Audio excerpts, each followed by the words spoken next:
سلامونه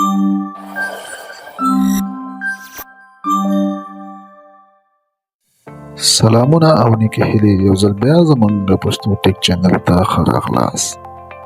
امید لرم تاسو ټول په روغ جوړ یاست.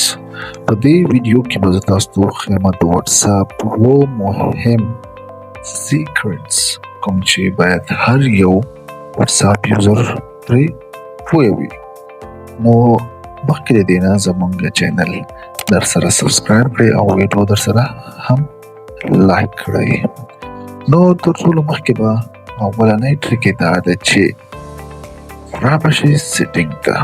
په سیټینګ کې تاسو کولی شئ هر څه وکړئ او سمپل اولنی ټریک یې دا ده سیټینګ ته به راشئ او سیټینګ کې به لاندې راشئ سټوریج ته او دلته به تاسو وګورئ کوم فایلونه چې تاسو واتساپ کې زیات او د استعمال وړ نه دي هغه دغه ځای څخه تاسو په اسانۍ سره ډیلیټ کولی شئ که هغه تصویر وي ډاکومنټ وي یا ویډیو وي.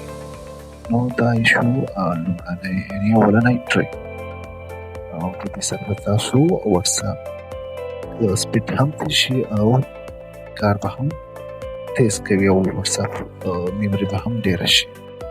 دوم ټریک یې دا ده چې رابشئ سیټینګ ته او بیا به لاړ شئ پرایوسي ته. په دې کې تاسو کولی شئ ګورئ چې تاسو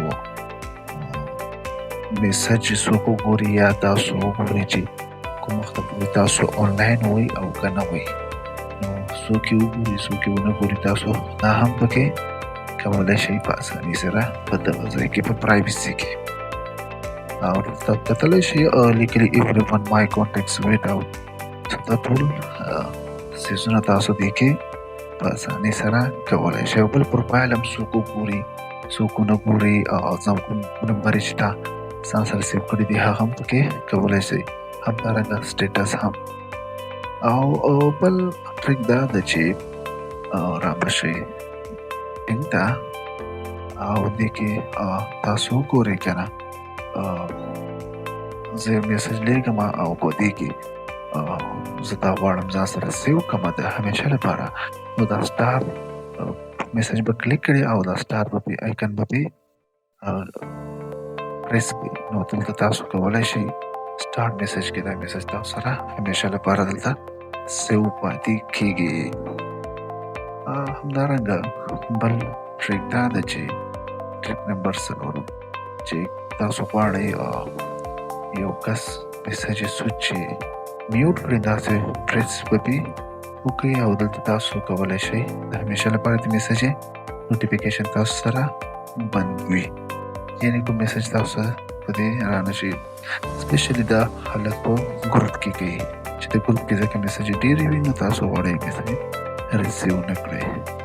بل ټریک دا ده چې رابشئ سیټینګ ته او په سیټینګ کې به راشئ اکاونټ ته او دلته ده ټو وے ویریفیکیشن کوم چې ډېر مهم ده او دا به ټرن آن کړئ. دلته به یو کی ورکړئ سکرین درته نه ښیي چې دا سیکرټ ده ریکارډینګ یې هم ده سیو نه شو.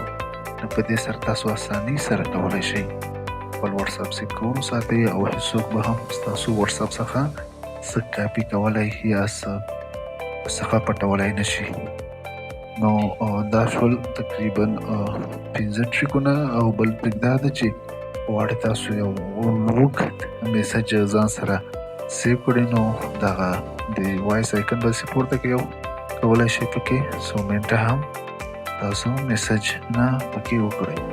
او اخري اووم ټریک دا ده چې رابشئ سرچ کې او تاسو غواړئ چا نه چې ورک شوي وي دلته به پکې سلیکټ کړئ نوم به ورته ولیکئ فوټو ډاکومنټ ویډیو که هر څه تاسو سرچ کوئ په اسانۍ سره دلته تاسو کولی شئ پیدا کړئ. نو دا شول د واتساپ یو څو مهمونه کوم چې باید تاسو پرې پوه شئ او که ویډیو خوښه شوې وي در سره لایک کمنټ او ملګرو سره یې ضرور شیر کړئ. داسې نور ویډیو لپاره زموږ چینل در سره سبسکرایب او کمنټ وکړئ. مننه.